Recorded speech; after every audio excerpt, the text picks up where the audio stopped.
잠언 7장 1절부터 내 아들아 내 말을 지키며 내 명령을 내에 간직하라. 내 명령을 지켜서 살며 내 법을 내 눈동자처럼 지키라.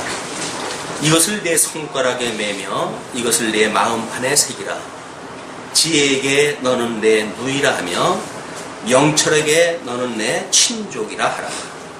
그리하면 이것이 너를 지켜서 음녀에게 말로 후리는 이방 계집에게 빠지지 않게 하리라. 일단 우리 잠언서는 끊임없이 도덕적이거나 윤리적으로 풀면 안 된다는 것이 원칙입니다. 왜냐하면 하나님의 당신의 영광을 계시한 책이기 때문에 끊임없이 우리 하나님에 대하여, 의에 대하여, 나라에 대하여 어떻게 지금 계시가 되어져 있는지 그 관점에서 보지 않으면 우리는 성경이 마치 하나님이 인간을 지어놓고 너희들은 이렇게 사는 것이 내가 좋아하는 거야, 그냥 이렇게 살도록 해라 라고 하는 어떤 윤리 강령으로 이게 들려오게 됩니다.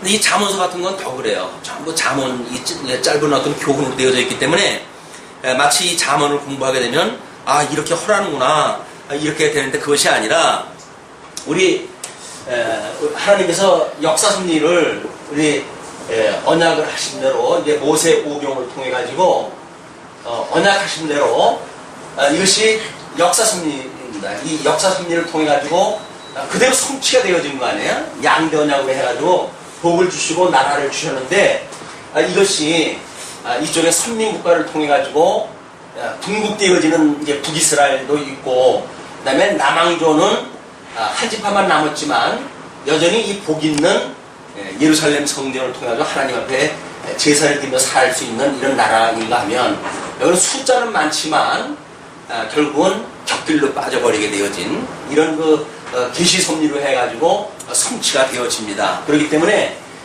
이 양대 언약이 어떻게 지금 이루어졌는지, 이 역사 섭리를 통해서 이루어졌던 거를 우리 이제 이 시편은 역사서 전반부에, 이걸 우리가 시가서의 배경으로 볼 수가 있죠. 그리고 역사서의 후반부에 대한 배경을 선지서로 볼 수가 있습니다. 그래서 선지서는 역사 배경 후반부에 선지자들이 하나님의 역사를 어떻게 섭리해 가시는지, 그래서 이스라엘 백성들이 왜 망하고 왜 포로로 끌려가고 이런 역사가 만들어지는가 라는 것을 선지자들이 선언을 갖다 해요. 이것은 너희들이 모세 오경에서 언약했던 대로 불순종했기 때문에 이런 문제가 나타났다. 불순종했기 때문에 하나님께서 너희를 열방으로 흩으셨지만 또 여기서 또 나머져 있는 언약이 있는데 그것이 돌아오게 하신다고 하는 언약이 남았다. 이걸 우리가 회복이라고 이렇게 이야기를 했어요. 그래서 회복의 역사가 이루어지니까 너희들은 이제 마음을 같이 해서 돌아가자, 하나님께로 돌아가자, 그 이야기거든요. 그냥 선지서의 이야기는 전부 이 이야기예요. 그래서 오히려 나라가 무너지고 그리고 포로로 끌려가고 그랬음에도 불구하고 하나님이 살아계시다는 거예요. 이런 어려운 시절에 오히려 하나님이 살아계시다. 그러므로 살아계신 하나님이 기뻐하시는 뜻이 무엇인가를 분별하고 그쪽으로 돌아가자 하는 것이 우리 선지자들의 메시지인가 하면, 이 시가서는 하나님께서 이 모세 오경을 통해서 언약하신 대로 이 아름다운 나라가 지금 세워졌다. 그래서 이 세워진 거를 포커스로 해서 마치되 장차 일어날 일이 이러이러한 일들이 일어나니까 너희들은 그것을 경계해라 라고 하는 것으로 이야기가 되어져 있어요.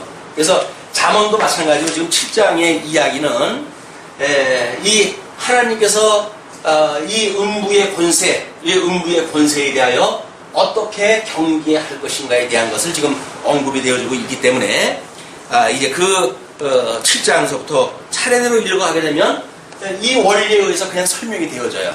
자, 한번 보세요. 그럼 우리 7장 1절서부터 5절까지는 1절부터 5절까지는 하나님이 내 말을 지키라고 해요.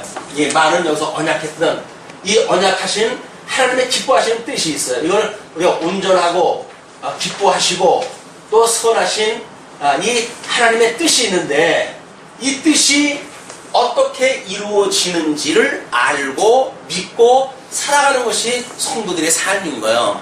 근데 이 뜻을 몰라가지고 불순종도 했고 이 뜻을 몰라가지고 열국으로 흩어지기도 했어요. 근데 이 뜻을 모르기 때문에 회복에 참여하지도 못하는 거예요. 그러나 이 뜻을 알게 되면 이게 그 선지자를 보내가지고 돌아오라고 했을 때 이들이 전부 하나님께 돌아오게 되어지게 되면 이게 먼저 영광입니다. 이제 우리 솔로몬을 통해서 지었던 성전 또는 다윗을 통해서 만들었던 나라. 근데 이게 뭐 한 600년 뭐 이렇게 나라가 섭리를 되어져 가면서 이때 회복되어지는 모습을 보게 되면 초라하게 짝이 없는 모습으로 이게 회복이 되어지잖아요. 근데 선지자들은 이 나중 영광이 먼저 영광보다 승하다는 거예요. 근데 가시적으로 보게 되면 이때가 진짜 아니에요. 휘황찬란하잖아요. 근데 이쪽으로 보게 되면 가시적인 걸로 보게 되면 초라하게 짝이 없어요. 근데 이게 보이는 가시적인 그런 그 시각으로 보게 되면 초라하지만 본질적으로 보게 되면 궁극적으로 보게 되면 하나님께서 도저히 소망이 없는 가운데 이들을 회복하시는 놀라운 비가시적 세계가 보이는 거예요. 그걸 우리가 복음의 본질이다 이렇게 이야기를 하는 겁니다. 그러니까 이거는 형식에 머무르게 되어지고 하나님의 이 복음을 깨닫게 되어지면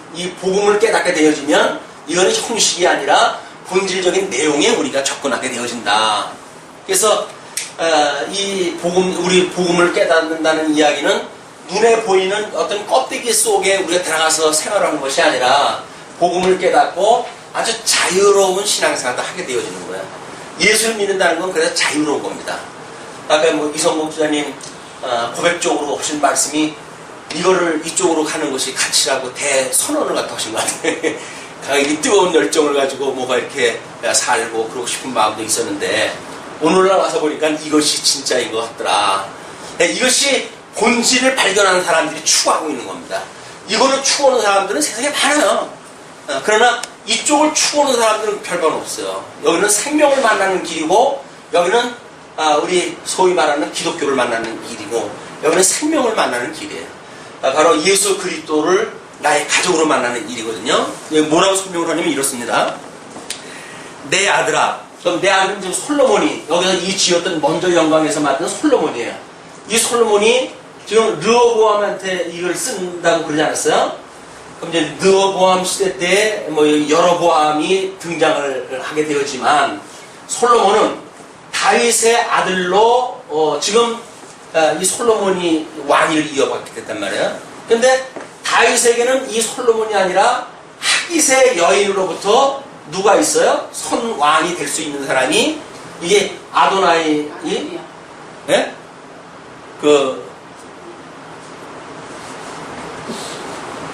아도니아. 네. 예, 아도니아가 있어요.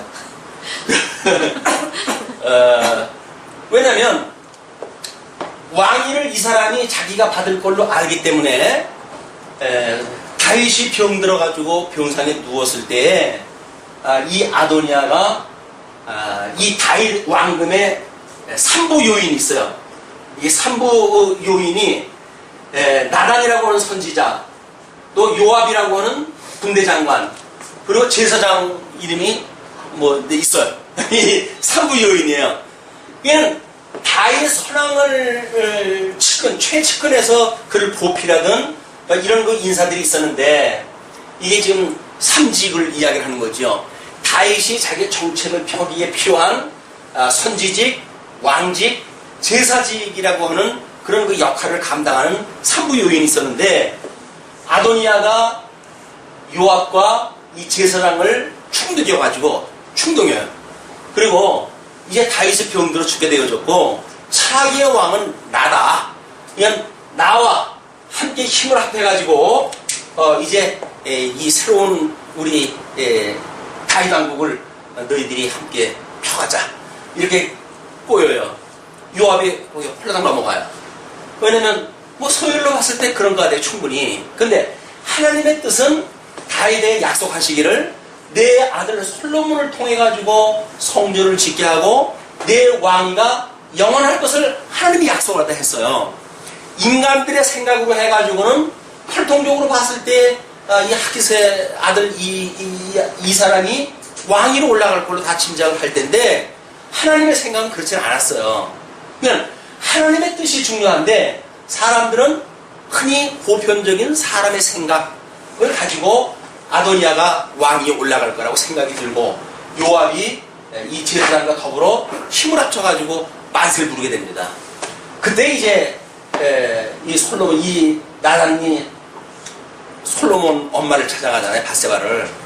지금 무슨 일이 벌어지고 있는지는 아냐? 그랬더니 뭔 일이 벌어지고 있냐? 지금 여기 왕이 지금 나팔을 불고 지금 만세를 부르고 있는데 당신 빨리 당신 그 남편 다윗한테 가가지고 하나님이 약속한 것이 있고 그런데 그걸 빨리 이야기를 해라. 그러면 내가 때를 맞춰가지고 그때 딱 들어가서 하나님의 뜻이 무엇인가를 말하겠다. 라고 이야기를 하니까 이 밧세바가 깜짝 놀랐죠. 자기는 솔로몬이 왕위에 올라갈 걸 철떡같이 믿고 있었는데 여기서 아도니아가 지금 만세를 불러버렸잖아요. 그러니까 얼른 다윗을 찾아갑니다. 그래가지고 다윗한테 따지는 거예요. 뭐라고 있는 거냐 지금? 이렇게 일이 벌어지고 있는데 하나님께서 솔로몬으로 해서 왕위를 세워준다고 그러지 않았냐? 이 하나님께서 당신한테 약속한 걸 갖다 기억을 갖다 하고 일을 추진해야지 뭘 갖다 하고 있느냐고 그냥 다윗을 막 바가지를 긁었어요. 그때 나단 선지자가 딱 등장을 딱 합니다. 그러면서 옳습니다. 하나님의 뜻이 그러니까 빨리 그 일을 갖다 하라고. 그래가지고 결국은 이제 나단 선지자의 지혜를 따라가지고 솔로몬을 이 다윗이 나귀를 내주고 거기에 타고 만세를 부르도록 해가지고 이제 왕위에 등극이 되어지잖아요. 이 왕위에 등극이 되어지니까 이건 지금 뭐 여기서 요압은 그게 뭔지도 모르고 따라갔다가 완전히 지금 망하는 꼴이 됐잖아. 이 망하는 자의 이 줄에 쓴 거예요. 이 멸망을 받게 되어졌는데 그때에 솔로몬이 이러한 자기가 왕위에 올라서게 되어진 역사적 배경을 염두에다 두고 아들한테 지금 이야기를 하는 거예요. 여기서 넓은 길로 가는 것, 이거 인간들이 생각하는 보편적인 생각이에요. 이게 넓은 길이에요. 이쪽으로 가는 건 하나님이 다윗에게만 약속을 했던 좁은 길이에요. 이 좁은 길로 가는 길, 여기는 넓은 길로 가는 길. 그래서 우리 예수님이 산상수훈에서 이 좁은 길로 가는 길, 이것이 반석 위에다 집을 짓는 거라고 이렇게 이야기를 하잖아요. 그래서 이 반석 위에 집을 지어야 어떤 수많은 풍파가 몰아쳐도 이 집이 무너지지 않는다. 그러나 이 넓은 길로 가는 여기에는 모래 위에 집을 짓는 것 같아서 뭐 잘 된 것 같지만 조그만 바람이 불고 풍파가 일어나도 이 집은 무너지고 만다 그 이야기예요. 이 나라, 하나님께서 약속하신 나라는 하나님께서 약속하셨던 이 반석 위에서 집을 지어야지 모래 위에다 집을 지으면 안 된다 라고 하는 것이 예수님이 와가지고 이 구약성경 전체를 해석했던 이 이야기예요.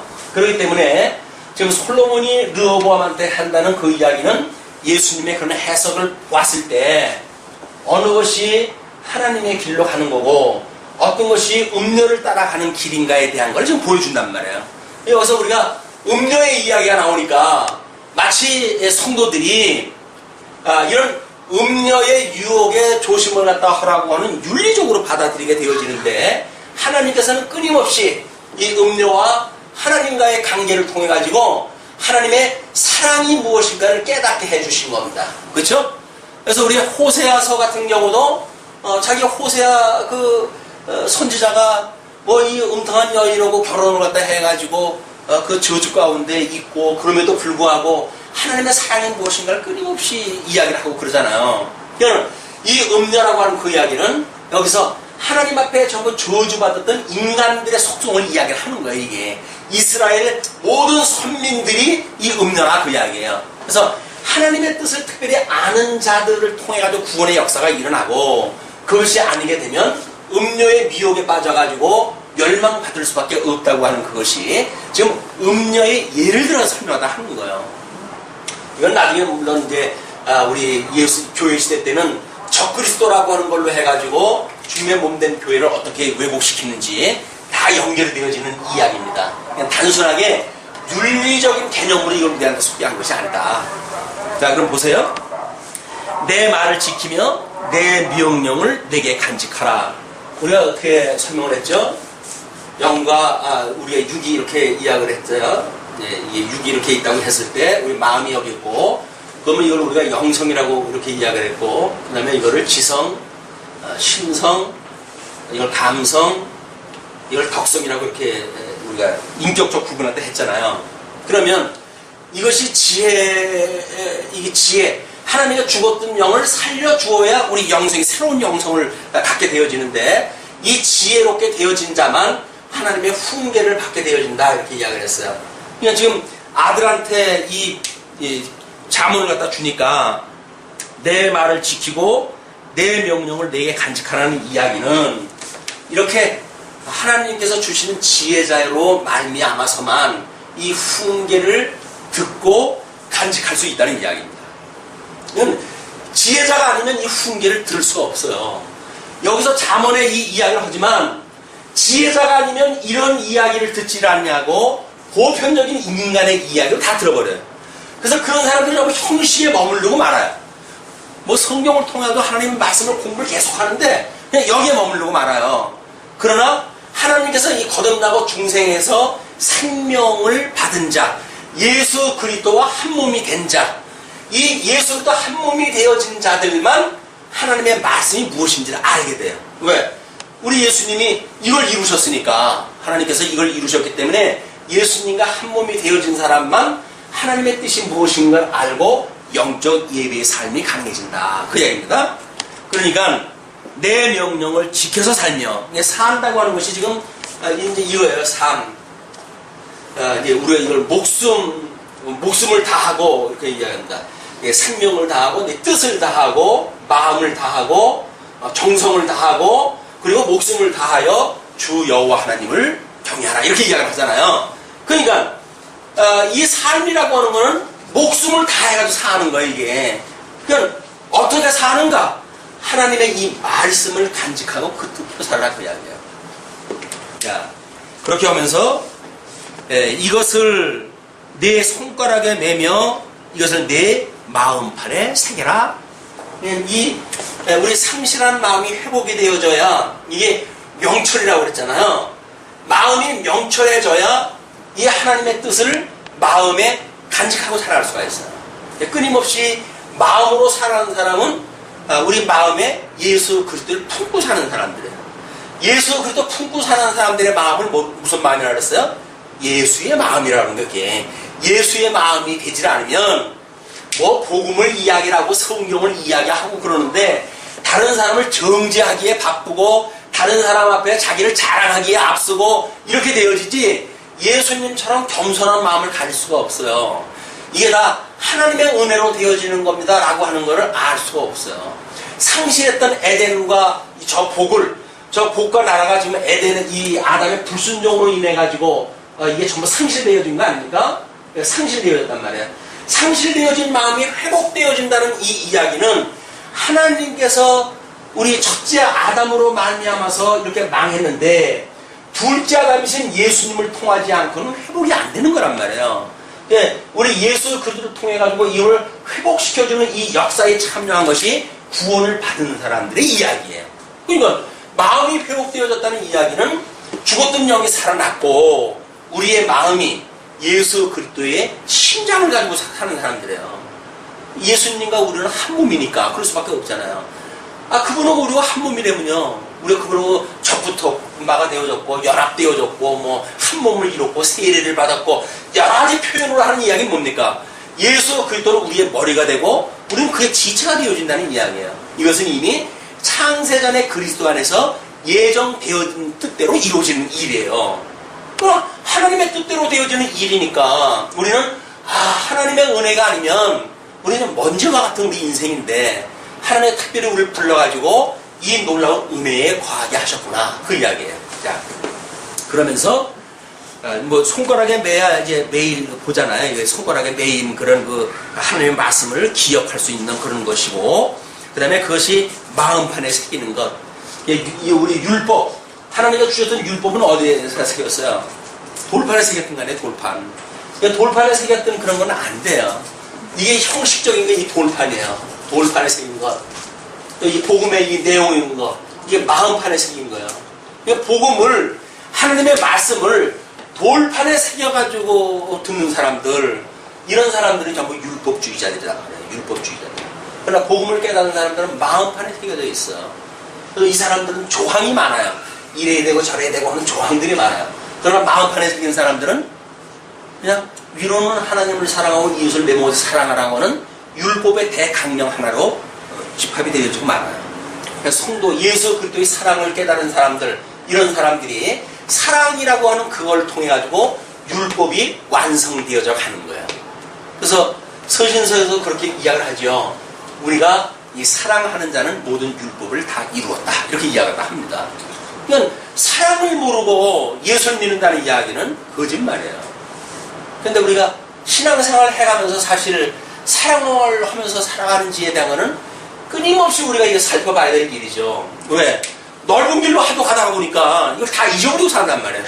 구원을 우리가 받았다고 하지만 구원을 받았던 우리들이 구원을 받은 이후에 전부 넓은 길만 생각을 해. 세상에 살아가는 길들, 돈 많이 받는 방법, 다른 사람한테 뭐 존경받는 방법, 다른 사람 앞에 군림하는 방법, 이런 것들로만 연구가 되어지니까 우리가 이 예수 그리스도의 심장을 가지고 살아가는 것이 아니라 철저하게 세속주의에 빠져가지고 세속주의와 결탁하고 거기서 뭔가 좀 부스러기를 먹고 사는 이런 치열한 삶을 사는 것이 이게 넓은 길로 가는 인생의 길이다.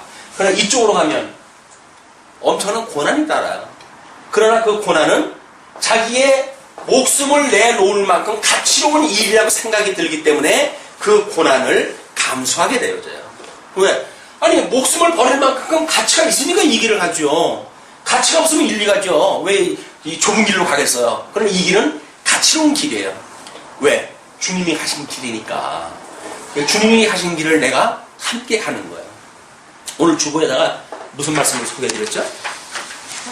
네. 사탄은 주님과 하나 된 영혼을 주님처럼 두려워한다. 예. 하나님이 우리 예수 그리스도와 한 몸이 되어졌다고 하는 우리들은 하나님의 뜻을 아니까 미혹의 영은 끊임없이 하나님의 뜻을 왜곡시키려고 그러잖아요.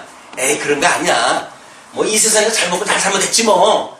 다 믿음으로 구원받는데 뭐 어때? 라는 걸로 해서 자꾸 우리를 미혹을 해요. 그러나 하나님의 뜻을 깨닫게 되어지게 되면 사탄아 물러가라고 그렇게 이야기를 하죠. 사람이 떡으로만 사는 것이 아니야. 하나님의 입으로 나오는 모든 말씀으로 살 것이다 라고 우리가 이야기를 할 수가 있단 말이에요. 그러나 사단의 미혹에 빠지게 되면 야, 뭐 인생이나 다 먹고 살자고 그러는 거 아니야? 이 돌덩어리로 떡 만들어 먹어. 그래 네가 사는 거지. 이렇게 미혹을 당한단 말이에요. 그래서 그 입에 새끼 풀칠을 하기 위해 가지고 우리는 하나님의 기뻐하시는 뜻을 헌신짝거리도 버리는 거예요. 왜? 살 수가 없어요. 이 뜻대로 살게 되면 예수님을 믿고 이 선한 뜻을 살려고 한다면 이건 온통 고난의 길이니까 할 수만 있으면 이 뜻을 버리고 넓은 길로 따라가자 하는 것이 음녀의 미혹에 빠진 길이다 그 이야기예요. 자, 그래서 그렇게 이야기하잖아요. 지혜에게 너는 내 누이라 하며 명철에게 너는 내 친족이라 하라. 이 지혜에게 누이라고 하고 이 명철에게는 누구라고 그래? 친족. 이건 뭐예요 이게? 아까 우리 오전에 이야기를 이걸 뭐라 그랬어요? 식구예요 식구. 식구라고 하는 먹을 식자의 입구 아니에요? 먹는 게 같은 식상에서 둘러앉아 먹는 게 식구라고요. 많은 식구라고 그러면서 맛있는 거는 자기네들끼리 먹고 맛없는 거는 애들 나중에 오게 되면 맛없는 거 줘. 걔네들은 오래 살 텐데 라고 해가지고 어른들이 맛있는 건 좀 골라 먹고 맛없는 거는 애들한테 주고 이거 식구가 아니죠. 많든 적든 둘러앉아가지고 이걸 함께 나누는 것이 식구인데 근데 이 누이와 친족이라고 한다면 같은 식구예요. 뭘로 먹고 사는? 하나님의 말씀으로 이 훈계를 먹고 사는 식구란 말이에요. 그러니까 이 지혜를 보고 누이라고 하고 이 친족을 보고 이 명철을 보고 친족이라고 해라. 이게 같은 식구인 것처럼 생각을 해라 그 이야기 이게. 이 하나님의 뜻이라고 하는 말씀을 먹고 사는 하나님 같은 식구가 돼야지요. 이거를 믿는 것과 아는 것에 하나 되어졌다. 우리가 이렇게 설명을 하는 거예요. 그러니까 성도라고 하는 것은 믿는 것과 아는 것에 하나가 되어져야 식구지. 아는 게 전부 달라. 믿는 것도 달라. 자기 정도는 막 믿으려고 그래. 그렇게 되면 식구가 아닌 거예요. 왜? 같은 말씀을 강론을 갖다 하는데 어떤 사람은 자기 방식대로 이해했다 해가지고, 나보고 잘 살라고 그러는구나. 이렇게 듣는 사람도 있을 거 아니에요. 어떤 사람은, 믿음으로 살라고 그러는구나. 이렇게 듣는 사람도 있을 거 아니에요. 그냥, 같은 말씀을 먹는데, 먹는 요리가 달라요. 어떤 사람은 자기 좋은 입맛, 넓은 길에 이렇게 길들여져 있는, 요즘 먹거리에 나오되면 끊임없이 인공 조미료 때문에 난리던데, 어머니의 요리의 비결. 인공 조미료예요. 옛날 미원 나왔을 때, 어른들이 이걸 가지고 얼마나 맛을 냈었는데요. 그냥 이게 입에 이제 뱄잖아요. 그냥 그 다음에는 아무리 맛있는 걸 해도 맛이 없어. 근데 도대체 뭘 우리 엄마는 특별한 솜씨가 있을까 봤더니 어느 날 그냥 조미료를 딱 한 국자 떠가지고 푹 집어넣는 거예요. 이게 엄마 맛이로구나. 이 비밀을 갖다가 이제 알게 됐어요. 근데 매스컴이 하도 그거에 대한 어떤 이제 그 나쁜 걸 갖다 강조를 갖다 하니까 식당에서도 이제 그걸 듣는 거를 꺼려할 정도로 자꾸 이 인식이 바뀌어가잖아요. 이게 하나님의 말씀에 조미료를 타가지고 먹게 되면 우리는 그 맛에 길들여져가지고 예수 믿으면 복 받습니다. 예수 믿으면 건강합니다. 예수 믿으면 이 세상에서 잘 살게 되어집니다. 라고는 이 세상에 관심을 갖게 되어진단 말이에요. 이 혀끝에 말에 이 관심이 있어가지고 온몸에 나쁜 영향을 미치느냐 안 미치느냐는 관심이 없어요. 그러나 이제 그런 선각자들에 의해 가지고 이게 인체에 나쁘다 이런 이야기를 듣고 보니까 그래 조심해야 되겠네. 그러면 어떻게 자연적인 조미료를 낼까라고 해가지고 새로운 육수를 개발을 했다 하고 이렇게 가지고 하다 보니까 식구들도 건강하고 입맛 만들어내는 사람도 이런 어떤 성취감도 있고 하는 새로운 식문화가 만들어지지 않습니까? 하나님의 말씀도 마찬가지예요. 옛날에 우리가 예수님을 믿으면 복 받습니다. 예수님을 믿으면 건강합니다. 라고 하는 복음을 듣기 시작했다 해가지고 교회라면 그런 건가 보다 했는데 어느 날 말씀을 듣다가 보니까 예수를 믿으면 핍박이라는 거예요. 나를 위하여 핍박을 받는 자는 복이 있나니 이게 웬 말입니까? 그게 성경에 그런 말이 있단 말입니까? 우리 칠복을 이야기했는데도 나를 위하여 핍박받는 사람 복 받는다는 이야기는 쑥 빠져버렸잖아요. 좋은 것만 다 이야기가 되어져 있고 핍박받는 거는 다 빼버렸어요. 근데 진짜 하나님 앞에 복이 있는 자는 이 좁은 길로 가는데도 가치롭다고 믿어지는 사람들이에요. 그러니까 이 세상에 감당할 수가 없죠. 세상이 불이익을 준다고 그러는데 그래도 난 이 길로 간단 말이에요. 왜? 가치로운 길이니까, 생명의 길이니까, 우리 주님 가신 길이니까 이러고 이쪽으로 가는 거예요. 이 친족으로 사는 이야기는 내가 사랑하는 사람한테 이거를 가장 먼저 전해야 될 이야기가 아닙니까? 이게 중요한 일이죠. 그러면서 그리하면 이것이 그렇게 내 누이라 내 친족이라고 여기고 살게 되면 이것이 너를 지켜서 음녀에게 말로 호리는 이방 계집에게 빠지지 않게 하리라. 끊임없이 지금 음부의 권세가 지금 우리를 이 음부의 권세가 주님의 몸된 교회를 무너뜨리려고 하여오고 있지 않습니까? 근데 이 삶을 하나님의 기뻐하시는 뜻을 살아가게 하는 방법은 이렇게 해야 되는 거예요. 하나님의 말씀으로 우리가 하나가 되어졌을 때 비로소 우리의 삶은 우리의 이 목숨을 버리는 한이 있어도 이거를 절대적인 가치라고 믿어져서 우리 성령의 종으로 우리의 덕성을 다스려갈 수가 있게 되어진다. 그 이야기입니다. 물론 이건 나라지요. 근데 이 덕성의 문제, 개인의 덕성의 문제는 하나님의 나라의 삶에 대한 문제고 문화의 문제입니다. 그러면서 이제 그 6창으로 넘어가면 달라져요. 내가 내 집 들창으로 살창으로 내어보다가 어리석은 자 중에 소년 중에 한 지혜 없는 자를 보았노라. 지혜 있는 얘기를 쭉 하다가 지혜 없는 자에 대한 예를 갖다 하나 드는 거예요. 뭐냐고 그러냐면 그가 거리를 지나 음녀의 골목 모퉁이로 가까이 하여 그 집으로 들어가는데 저물 때 황혼 때 깊은 밤 흑암 중에라. 그러니까 아주 나쁜 환경이 이미 다 이제 이루어지고 있어요. 이거는 빛 대신 우리 예수 그리스도의 길이에요. 이건 어둠의 권세가 장악되어진 길이에요. 그런데 우리 예수님 오셨을 때 사람들이 기도를 갖다 어리석어져? 큰 길까지 해요. 큰 길까지. 기도를 갖다 하고. 또 그 사람들이 구제를 갖다 할 때 어디서 구제를 갖다 하죠? 시장거리에서 종을 치면서 구제를 갖다 해요. 왜 그럴까요? 지금 유혹을 갖다 하는 거야. 나한테로 오면 구원이 있다. 나한테로 오면 구원이 있다. 그렇게 이야기를 하는 거야. 근데 예수님은 그걸 가지고 뭐라 그래요? 그들에게 진리가 있다고 그러는 거예요? 없다고 그러는 거예요? 아니라는 거예요. 거기서 그 길거리에서 기도하는 자들을 향해가지고 어디에서 기도하라고 그럽니까? 그 골방이라고 하는 뜻이 성전이에요, 성전. 하나님의 뜻이 것을 가지고 기도를 갖다 해야지. 사람들 보는 앞에서 이 사람들 보는 넓은 길, 이 사람들의 뭔가 보이기 위하여 영광을 위하여 기도하지 말라는 거예요. 어디에서? 골방에서, 성전에서 하나님의 이름을 두시기보다는 그냥 이 하나님의 뜻을 알고 기도를 갖다 해야지. 사람들 듣기 좋게끔 기도를 하다 무슨 소용이 있냐 그 이야기예요. 또 뭐 시장 어귀에서 종을 치면서 나한테 구제를 갖다 한다고 자기 영광을 위해서 구제한다는 거 아닙니까? 우리 하나님 뭐라 그래요? 왼손이 한 걸 오른손이 뭐냐고 하는 거예요. 그게 주님의 몸된 교회의 경제 원리고 모든 원리예요. 그래서 교회에서 자기 이름을 내기 위해서 뭐 연보를 갖다 하고 뭐 특별하게 이렇게 뭐 이렇게 하고 그러는 거는 매우 위험한 발상이에요. 교회에서 또 그걸 충동이잖아. 그 사람의 이름을 자꾸 드러내주고 어우 저분은 뭐 저렇게 해가지고 참 했대 라는 걸 가지고 이미 그 사람은 하나님 앞에 받을 칭찬을 사람들한테 다 받아버리고 말았어요.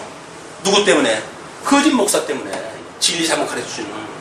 그냥 성경에서 말하고 있는 이 연보의 원리는 철저하게 오른손이 한 걸 왼손이 모르게 하는 거예요. 왜? 주님 앞에서 하는 건데 그냥 내가 가치로운 일이니까 한 건데 가치로워도 한 일을 가지고 다른 사람이 그걸로 각색을 갖다 하고 자기 어떤 뭐 작전에 그걸 뭐 이끌어다가 쓰고 이용을 갖다 하고 그게 음료한테 그게 미혹을 당하는 일이란 말이에요. 그러니까 목사가 뭔가 칭찬을 갖다 해주는 일은 매우 경계를 갖다 해야 됩니다. 목사는 다른 사람한테 자꾸 아유 뭐 성도님 사랑합니다 어쩐다 이런 이야기하면 조심하셔야 돼요. 사랑을 하게 되면 말씀을 가르쳐야지 진리를 가르쳐야지. 사랑한다고 하면서 자꾸 이 음료가 가는 길쪽으로 가면서 이걸 사랑한다는 이야기는 뭐예요? 내가 음료니까 나를 따라오십시오 그 얘기 아니에요. 이거 큰일 일이에요. 따라하면 안 돼요. 목사가 저는 성도님을 사랑합니다라고 한다면 아유 됐어요 목사님 저는 뭐 주님 사랑으로 충분합니다 하고 거절받아 오셔요. 그럴 용기가 뭐 만만하겠어요. 저니까 이런 이야기 갖다 하지. 뭐 조금 좀 목소리 떼어 깔고 뭐 이런 분이 만약에 어유 성모님 사랑합니다 이렇게 이야기하다가 완전히 주눅이 들어가지고 꼼짝을 못하지. 그러니 솔직하게 말하는 사람은 별 볼 일 없이 생각을 하고 거짓말 말하는 사람은 어렵게 생각을 하고 그냥 목사들이 그래? 그럼 나도 넓은 길로 가지 뭐 해가지고 괜히 목소리 깔고 그러는 거야. 경건한 척 뭐. 그렇지 않은 사람들이 많지만 근데 그때의 기생의 옷을 입은 강교한 계집이 그를 맞아요. 이 기생의 옷이 입은 강교한 계집, 기생의 옷이 뭡니까? 이때 어떤 사회적으로 해가지고 기생 옷을 내놓고 입을 그런 때가 아니잖아요. 근데 기생의 옷이라고 한다면 적어도 기생과 같이 다른 사람을 미혹할 만한 그런 걸로 치장을 한단 말이에요. 치장. 그래서 교회가 치장을 하는 일에 조심을 갖다 해야 돼요. 그래서 개혁교회가 성화를 붙이지 않는 이유도 치장을 하지 않는다고 하는 데 포커스가 있는 겁니다. 옛날에는 이런 거 강대상에다 목통해 놨어요. 번쩍번쩍하고 그러는 거예요. 왜? 사람들이 말씀에는 관심이 없고 여기에 자꾸 시선을 가잖아 이게. 예쁘니 미우니 뭐 이렇게 하고. 그러니까는 할 수만 있으면 탄소도 안 했죠 옛날에는. 그냥 오직 말씀만 가르치고 그냥 말씀을 듣고 이걸 가지고 이 진리를 지켜왔는데 세상이 바뀌다가 보니까 자꾸 이상한 채색을 갖다 하는 거예요. 채색을. 그래서 아니 뭐 목사님들도 가운을 갖다 해 입고 그리고 뭐 이제 여기다 후드까지 이렇게 두르고 그럼 뭔가 좀 신령해 보이잖아요. 저처럼 이런 거 옷을 입고 오는 것보다 뭔가 이렇게 가운을 입고 그러면 뭔가 좀 이렇게 뭐 좀 멋있어 보이지 않습니까? 목사님 같아 보이죠. 나 같은 경우는 목사 같지도 않아. 이렇게 생긴 것도 그렇고. 뭔가 허세를 꾸리려면 꾸리는 대로 사람들이 미혹을 당하니까 할 수만 있으면 교회에서 자꾸 치장을 하는 거예요. 조심하셔야 됩니다. 눈에 보이는 것에 그냥 빨려 들어가면 안 됩니다. 왜 그러지? 라고 의심의 눈으로 봐야 돼요. 우리 이 지혜를 우리가 구해야 돼요. 지혜를 내 눈이라고 생각을 해야 돼요. 하나님께 주시는 이 훈계를 마음 안에 간직을 해야 돼요. 그래야 다른 사람들이 뭔가 아주 좋은 것으로 보여주고 좋은 것으로 미혹을 갖다 했을 때 왜 그래야 되지? 라고는 하나님의 뜻을 우리가 분별하게 되어진단 말이에요. 만약에 여기서 우리가 주님 앞에 열심으로 살아가는 모습을 갖다 보이고 그러지 않습니까? 그렇게 되면 왠지 신앙생활은 그렇게 해야 될 것처럼 보이잖아요. 근데 그렇게 해야 되는 것이 아니라 이쪽으로 살아가는 그런 그 길은 오히려 보기에는 거칠게 보이는 것 같은데 사실은 너무나 이 하나님의 영광이 가득한 하나님의 의의 영광으로 드러나는 거예요. 우리는 온데간데가 없고 오직 예수 그리스도만 살아있는 길, 그 길인 거예요. 우리는 예수 그리스도만 살아있는데 우리는 사실은 흠집투성이 아니에요. 흠집투성인 우리들이 예수 그리스도를 덧입고 살아가게 되어지는 겁니다. 그의 옷을 우리가 입고 사는 거예요. 근데 예수 그리스도의 옷이 아니라 누구의 옷? 기생의 옷으로 그래가지고 남자를 미혹을 하는 거예요. 그리고 그 계집이 그를 붙잡고 입을 맞추며 부끄러움을 모르는 얼굴로 말하되 내가 화목제를 드려서 서운한 것을 오늘날 갚았도다. 이미 하나님 앞에 드리는 이 제사 행위, 여기서 이게 제사 행위예요. 이거는 그러면 뭐가 되겠죠? 이거는 제사를 원하는 것이 아니라 뭘 원한다고 해요? 순종을 원한다고 그러잖아요. 그러니까 이렇게 제사를 드리겠다고 하는 거를 핑계를 대가지고 이쪽으로 끌고 가는 거란 말이에요. 그러나 우리가 하나님의 말씀에 순종한다는 이야기, 하나님의 이 훈계를 마음판에 간직한다는 이야기, 이 이야기는 이렇게 하나님의 그 말씀에 순종하는 자세예요. 그러니까 이제 그 여자가 하는 이야기가 내가 서운한 것을 오늘날 갚았도다. 그러므로 내가 너를 맞으려고 나와서 내 얼굴을 찾다가 너를 만났도다. 하나님께서 딱 너를 만나겠다. 하나님 앞에 제사를 드리는데 제사를 끝나고 하나님 앞에 어떤 그런 그 서원한 뜻을 가지고 서원의 뜻을 가지고 이 사람을 찾던 중에 하나님이 너를 나한테 보내준 거야. 딱 만난 거야. 해가지고 이때가 바로 구원의 때라고 손을 갖다 내미니까 이 미련한 놈이 이 미혹하는 그 음부에게 쏘가가지고 넘어가게 되어지는 거예요. 내 침상에는 화문료와 애굽의 문체 있는 이불을 폈고 몰약과 침향과 계피를 뿌려놓으라. 그래서 이쪽으로 가는 문화의 모든 그 문화들은 어떤 걸 자극을 합니까? 시청각적인 자극이에요, 전부. 그래서 눈이 보기에 휘황찬란해야 돼. 교회당을 비관적하게 뭔가 이렇게 꾸려놨으면 조심하다 해야 됩니다. 왜냐하면 사람들의 거를 말씀으로 그들을 인도하는 것이 아니라 일단 보이는 외형을 가지고 그들한테 접근을 갖다 하는 거예요, 이게. 그리고 거기다가 이상한 냄새를 갖다 발동을 시켜요, 이제. 그 이상한 냄새가 여기서 나는 그 침향과 계피. 이게 후각이에요, 후각. 이 우리 하나님의 삶을 살아가는 여기에 후각. 그 다음에 화문연이 뭐 이런 걸로 해가지고 시각. 이런 걸로 하고 또 여기서 후리는 말로 했으니까 청각. 이 시청각적인 모든 감성 문제, 이걸 자극을 시킨단 말이에요, 이게.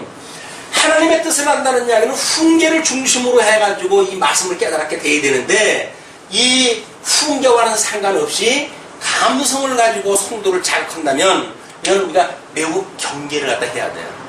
감성으로 자극하는 문제는. 오라. 우리가 아침까지 흡족하게 서로 사랑하며 사랑함으로 희락하자. 이들이 말하는 사랑은 뭘까요? 결국은 세상이 주는 그 사랑을 함께 나누자는 이야기예요. 여기서 사랑은 어제 생명의 주이신 예수 그리스도 교제를 나눈 것이 주님과의 사랑이라고 한다면, 이쪽에서는 세상과 짝하여 사는 사랑을 이야기를 한단 말이에요. 그 밤이 맞도록 어두움이 벗어날 때까지 끊임없이 그런 세상과 서로 사랑을 하면서 희락을 하자, 즐기자. 그래서 우리 신약 성경에서는 우리가 자유롭게 했던, 진리가 너희를 자유롭게 했는데 그 자유로 너희 육체의 기회로 삼지 말게 하라 그러잖아요. 육체의 기회로 삼는 게 뭐예요? 육체의 기회로 삼는 것이 하나님의 뜻이 아니라 내가 좋은 대로 살아가는 방법이다 그래야 돼요. 내가 좋은 대로 살아가는 방법. 그러니까 아침까지 사랑을 하면서 희락하자 그러잖아요. 우리의 삶이 뭐 구원받았는데 이제는 뭐 구원받은 사람이 행복하게 살면 되는 거 아니야? 그리고 세상이 주는 대로 마음껏 살면서 그것이 신앙생활이 주는 자유라고 착각을 하며 살아가는 거예요, 이게. 그는 예수님을 믿는 것이 아닙니다. 예수님을 믿는다는 이야기는 뭐예요? 같은 식구가 된다는 이야기는 어떤 어머니가 늘 밥을 반을 남겨요. 가난한 집인데. 근데 어린아이들은 밥을 한 그릇 다 먹고도 엄마가 남기는 밥을 마저 먹었으면 좋겠어요. 그래가지고는 저걸 언제나 주지 그랬었는데 어느 날 엄마가 또 변함없이 밥 반 공기를 남겨가지고 그냥 내가시는 거예요. 엄마 나 배고픈데 더 줘 뭐 해가지고 엄마하고 심각이 나다가 밥그릇이 뚝 떨어졌네요. 근데 밥그릇이 뚝 떨어졌는데 그 나머지 남은 밥이 아니라 밥인 것처럼 위장한 남은 쪽이 있어요.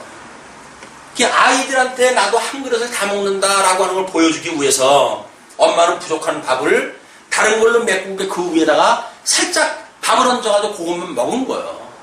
이 철딱선이 없는 애들은 엄마 밥 그거 놔둬줘 해가지고 깨밥을 치니까 엄마가 그 들통이 나버렸잖아요. 식구라고 하는 건 그런 거예요. 내가 굶어서라도 다른 사람을 주고 싶은 것이 식구지. 애들한테 애들은 오래 살 거니까 먼저 죽을 우리들이 잘 먹어야 돼. 이런 식으로 하는 거 아니에요. 교회 식구라도 마찬가지입니다. 우리 이제 고린도의 어떤 성례의 부분에 나오게 되면 그런 이야기가 나오지만 성찬을 갖다 한다고 해가지고 먼저 온 사람이 다 집어먹고 배불러 죽겠네. 나중에 온 사람 먹을 게 없어가지고 밥 굶고 이게 도대체 무슨 식구들이 해가는 일이란 말이에요 이게. 나중에 온 사람도 먹을 수 있게끔 배려가 있고 하는 건 식구 아니에요. 자른 사람 몫은 없어 나은 사람 몫은 있다면요. 그렇게 식구를 배려하는 것이 식구지. 야 없는 길에 우리끼리 빨리 먹자. 야 누구 오기 전에 우리끼리 빨리 먹자. 이렇게 말하는 건 식구이기를 포기하는 거예요. 쟤는 없어야 돼. 우리 집에 없으면 잎 하나가 더 넣는 거야. 잎 하나가 더 넣는 것. 이 식구의 개념이 아니야. 가족의 개념이 아니야. 예수 그리스도 한 몸이 되어졌다는 이야기는 나누어 주는 겁니다. 아까 찬송 불렀죠. 사랑은 나누어 주는 것, 사랑은 섬기는 것, 사랑은 베푸는 것. 하나 잊어버렸는데 사랑은 또 뭐 하는 거죠? 다 주는 거. 네? 다 주는 거.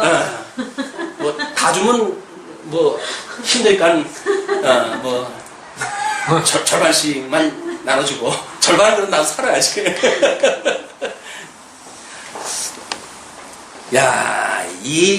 그래놓고는 남편은 집을 떠나 먼 길을 갔는데 은주머니를 가졌은즉 보름에나 집에 돌아오리라 하여. 자, 남편 돌아올 염려도 없어. 그러니까 여러 가지 고운 말로 혹하게 하며 입술에 호리는 말로 꾀므로. 그러니까 남편이 이 밀어나는 놈이 의심이 가질 것이 하나도 없도록 완전 무결하게 우리를 미혹을 시켜요, 이 사단이. 그렇게 되어지게 되면 소년이 곧 그를 따랐으니. 그래요? 요즘 신문상에 이런 예화가 많이 나오죠? 그게 전부 이거에 대한 일반 계시예요. 지금 세상에서 나오는 이런 어떤 모든 사회 문제는 하나님이 이거를 설명하기 위한 일반 계시라고요. 그걸 해서 나쁘다, 안 해서 착하다 이런 개념이 아니라 하나님께서 끊임없이 지금 이거를 설명해가는 일반 계시의 방법인 거예요. 우리 신문 기사를 보고도 하나님 나로 하여금 이 돌판을 믿고 살아가지 않고 하나님의 말씀을 마음판에 새기고 살아가게 하시는 은혜를 감사합니다 라고 하는 걸로 이걸 우리가 믿어야지. 그걸 보면서 저런 처죽일 놈 저런 놈이 어딨냐 이런 후회 같은 자식 같은 놈이 어딨냐 이런 그 사람을 비판하는데 하나님의 은혜가 아니면 하나님 제가 그쪽으로 갈 뻔했어요. 이 미련한 이 미혹자에 우리가 쏘가가지고 걸려갈 수밖에 없는 우리였어요. 근데 주님께서 은혜로 저를 붙들어 주셔서 저는 이 넓은 길로 가지 아니하고 좁은 길인 우리 예수 그리스도의 그 길로 가게 하셨으니 하나님 감사합니다. 라고는 자기 감사가 나오고 자기 성찰이 돼야지. 자기는 깨끗해서 그런 일을 아는 사람이고 다른 사람은 원래 못 해봐서 그 짓을 했다고 보여지니까 다른 사람한테 손가락질만 하고 사는 거예요. 저 인간 저러고도 저 인간 임겁을 얻어 쓰고 저럴 수가 있느냐 어쩌냐 이렇게 이야기를 하는데 하나님께서 은혜를 놔버리게 되면 나도 그렇게 살아갈 수밖에 없는 피조물이에요. 하나님께서 도대체 내가 뭔데 그 엄청난 하나님의 그런 그릇에 물방울을 갖고 저울 위에 먼지와 같아서 하나님 앞에서는 있으라만 하는 이 존재를 하나님이 도대체 무엇인데 우리 예수님을 십자가에 못 박아 죽는 데까지 내어주시고 나를 사랑한다 하십니까 주님? 이 사랑이 우리로 하여금 이 가슴을 뜨겁게 만드는 사랑 아닌가요? 무슨 사랑을 원하세요? 개향 냄새에다 우아하게 커피 한잔 하면서 야 이게 얼마짜리인지 알아? 이게 10,000원짜리다 이렇게 하면서 먹는 게 우아한 삶입니까? 우리 종이컵에 나눠 먹는 무슨 커피요? 그것만 먹어도 우리 행복하잖아요. 김준식 아버님은 그냥 커피만 나오면 너무 행복해 하시고 요즘 커피를 갖다 역수처럼 되면요. 예. 그러니까 내수시장이 발달해야 연구도 되고 개발도 되어지고 그러니까 기술이 높아져가지고 다른 데 팔 수도 있죠. 이 내수시장에서 잘 우리가 팔아줘야 됩니다. 그 말씀을 드렸는데 얼마나 행복하신지 몰라요. 왜? 너무 행복하다는 거예요. 누가 그랬잖아요. 그 껍질로 이렇게 뜨거운 물에다 이렇게 커피를 갖다 헹구면 거기에 금속물이 녹아가지고 인체에 나쁘대요. 그랬더니 에이 녹아요 얼마나 녹아. 커피를 먹는데 방해가 되는 모든 정보에 대해서 차단을 갖다 하시는 거예요. 와이 그런 거 가지고 우리 인간이 얼마나 이 내성이 있는 사람들인데 그거 한다고 해서 죽겠어요? 아이 그러면 그냥 믿음으로 사시면 돼요. 그 이야기를 했는데 행복하니까 그거를 방해하는 모든 말들에 대하여 아주 근절을 시키시는 거예요. 뭘 그런다고 틀림이 인체에 나쁘다고 어쩌다 에이 나빠요 얼마나 먹어요 나빠요. 이게 진정 사랑하는 사람의 자세지. 사랑한다고 그러면서 나쁜 거 다 챙겨버리고 여기서 고난받는 데는 다 빼버리고 약하다는 거 다 빼버리고 좋은 것만 남기려고 그러니까 예수 믿는데 아무것도 없는 거예요. 믿을 게 있어야지. 복을 준다고 그러니 믿나 뭐가 있어야 믿을 거예요. 이게 우리가 진정 사랑한다고 한다면 예수님을 따라가는 그 길이 고난의 길이라 할지라도 우리는 기꺼이 그 길을 가리라. 이게 우리 믿음으로 사는 사람들의 길입니다. 아멘. 네. 그 모습을 이렇게 설명을 합니다. 소년이 곧 그를 따랐으니 소가 푸주로 가는 것 같고 미련한 자가 벌을 받으려고 쇠사슬에 매이러 가는 것과 일반이라. 이게 죽음의 길이에요. 당장 눈앞에 즐거운 길, 넓은 길 찾아가는 일은 죽는 길이다. 이것이 영생에 이르는 길이라고 한다면 이거는 영원한 사망에 이르는 길이다. 너무 인간 잠깐 우리 70년 80년 사는 인생인데 너무 짧은 인생을 여기다가 투자하는 것이 아니라 정말 영원한 생명을 추구하는 이 길에 우리 인생을 걸 만한 가치가 있다. 그것이 기독교 가치론입니다. 그러면서 필경은 살이 그 간을 뚫기까지에 이를 것이라. 새가 빨리 그물로 들어가되 그 생명을 잃어버릴 줄을 알지 못한가 일반이니라. 이쪽에서 미혹할 적에는 사실은 그렇게 큰 일처럼 보이진 않아요. 그런데 그것만 이렇게 하게 되면 이게 희락을 즐길 것 같아요. 기쁨을 누릴 것 같아요. 근데 그걸 범해버리게 되면 그 뒤에 아차 싶은 게 있어요. 그거를 어떻게든지 막아야 돼요. 그걸 막기 위해서는 더 큰 죄를 끌어들여야 돼요. 그래서 그 잘못 한번 실수를 해가지고 간음을 갖다 한 사람들이 그걸 쏘기기 위해 사람을 죽이고, 사람을 죽인 걸 갖다 또 숨기기 위해서 시체를 유기시키고, 시체를 유기시킨 거를 또 포장하기 위해서 자기 이름까지 바꾸고 가면하고 인생을 살아갈 수밖에 없는 겁니다. 한 발 빠지게 되면 이건 깊은 나라로 빠질 수밖에 없어요. 하나를 용납을 하게 되면 열을 용납을 하게 돼요. 그래서 성경에서는 악은 모양이라도 버리라는 거예요. 그게 뭐 우리 주님께서 지켜주시는데 뭐 대단하겠어요.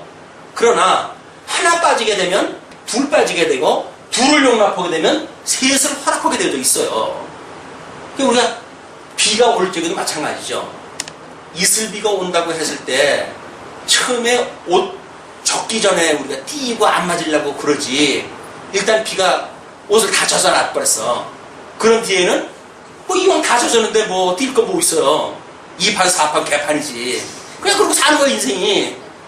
그러니까 예수를 믿고 우리가 구원을 받고 하나님 앞에 이 교훈을 마음판에 새기고 끊임없이 교회 생활에 충실하다는 이야기는, 매일 말씀을 일용할 양식으로 삼는다는 이야기는 한 발 한 발을 경계하는 데 있는 겁니다. 뭐 매일 와서 이 말씀을 들어도 그러는데 한 달에 한 번 와가지고 말씀 듣는다.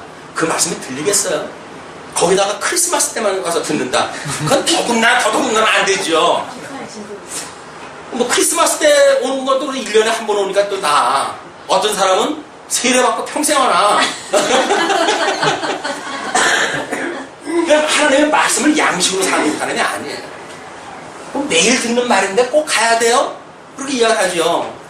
아이 뭐 와가지고 하나님 말씀 뭐 먹을 만큼 소화력이 없으면 못으로 교회를 와요. 그냥 집에 계시는 게 편하지. 그래도 이 말씀이 생명인 줄 알아서 오후 시간에 피곤한 시간까지 이렇게 계시는 여러분들은 하나님의 이 신령한 복이 회복되어진 분인 줄로 압니다. 아멘.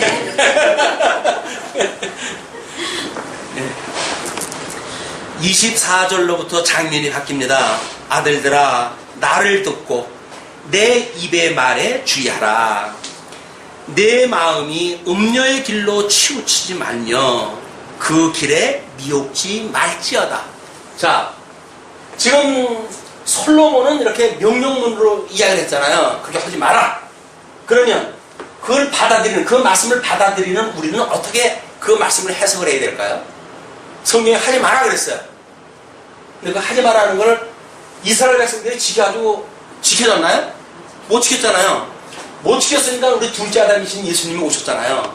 이분이 그걸 이루셨잖아요. 이루신 이분을 믿는 것이 우리의 믿음으로 사는 거예요. 이 명령문으로 했다 그러니까 아유 내가 그렇게 살아야 되는데 그렇게 못 살면 어떡하지? 그게 우리의 이 넓은 길로 또 빠지는 길이에요. 우리 주님이 오셔가지고 그 말씀을, 언약의 말씀을, 이 구약성경이 언약되어진 이거를 둘째 아담이신 예수님이 오셔가지고 다 성취가 되어진 거예요.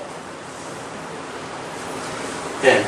우리 지상 사역뿐만 아니라 승천해가지고 이루시는 천상 사역까지도 주님께서 다 이루신단 말이에요. 주님께서 이루신다고 믿는 것이 믿음으로 사는 거예요. 그분이 이루신다고 한 걸 믿는 건 믿음으로 사는 거예요.